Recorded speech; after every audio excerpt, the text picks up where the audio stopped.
How to add background music on iMovie. In this quick tutorial, I'll show you how to add background music to your video using iMovie.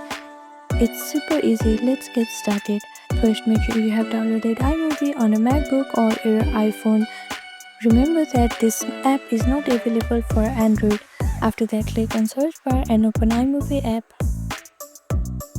Now open any project that you want to add music to. If you are on your Mac, then go to Audio tab at the top. You can choose from Sound Effects, iTunes or Music app. Or you can also drag in your own music file like MP3. And on iPhone, first click on this edit option, then click on this plus button.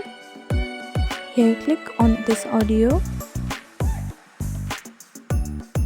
And after that you can click on either My Music or click on this soundtrack option.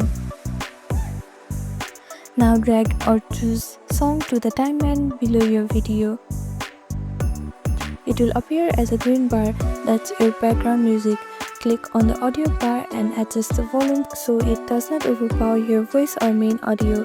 And this is how you add background music on iMovie.